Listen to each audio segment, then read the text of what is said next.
के जीवों को इसी धोखे में फंसा रखा है।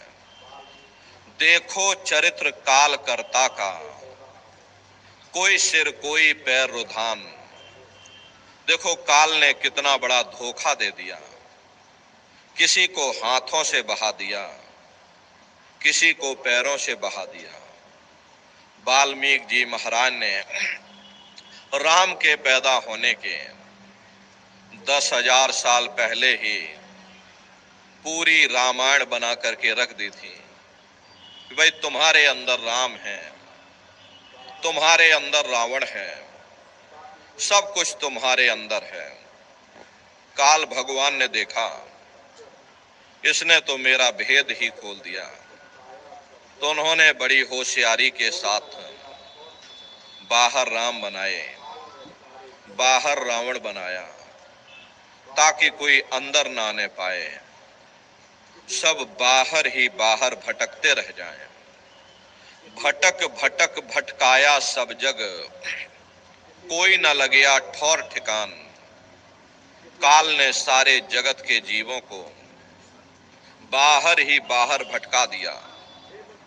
किसी को पानी में, किसी को पत्थर में, किसी को मंदिर में, किसी को मस्जिद में, किसी को दिवालय और शिवालय में, किसी को जंगलों में तो किसी को पहाड़ों में।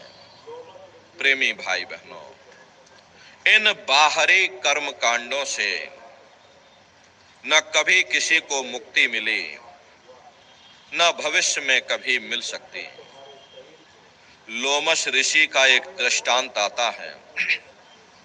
लोमश ऋषि ब्रह्मा जी के पुत्र माने जाते थे, शिव जी के उपासक थे।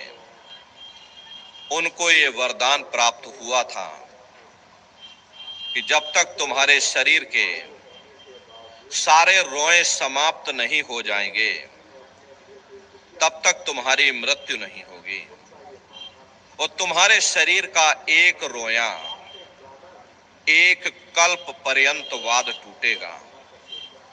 इतनी लंबी आयु होने के बावजूद भी लोमश ऋषि ने अपने लिए कोई कुटिया नहीं बनाई। उनका ये मानना था जब हमें संसार से जाना ही है तो भला हम कुटिया बना करके क्या करेंगे। इतना बड़ा शिव जी से वरदान प्राप्त होकर के भी लोमश ऋषि ने अपने लिए कोई झोपड़ी नहीं बनाई। तो प्रेमी भाई बहनों, उन्हीं लोमश ऋषि का एक दृष्टांत आता है। लोमश ऋषि अपने पिता यानी ब्रह्मा से पूछते हैं कि पितु से पूछ मुक्त की बाता और गंगा का फल कहो विधाता, कि हे पिताजी मुक्ति कैसे मिलेगी, क्या किया जाए, कैसे किया जाए, जरा आप हमको दया कृपा करके समझाइए कि हमें मुक्ति कैसे प्राप्त होगी। तब लोमश ऋषि के पिता यानी ब्रह्मा उनको जवाब देते हैं कि गंगा का फल भाग सुनाई और गंगा आदि मुक्त की दाई, कि हे लोमश ऋषि तुम जाओ, जाकर गंगा जी में स्नान करो। जो कोई गंगा स्नान करेगा उसे सहज में मुक्ति मिल जाएगी। जाओ तुम यह काम करो, तुम्हें सहजता से यानी सरलता से तुम्हें मुक्ति प्राप्त होगी। तब लोमश ऋषि जवाब देते हैं कि सहस एकादश गंगा नहाया, जासे जौन मक्ष का पाया, कि हे पिताजी मैंने सहस्त्रों वर्षों तक यानी हजारों हजार वर्षों तक गंगा जी में स्नान किया, बड़ी श्रद्धा और आस्था के साथ में गंगा जी में डुबकी लगाई, लेकिन मुझे फल क्या मिला। जब मेरी मृत्यु हुई तो मुझे मक्ष की योनि में डाल दिया। मक्ष कहते हैं मछली को। जब मेरी मृत्यु हुई तो मुझे मछली की योनि में डाल दिया गया।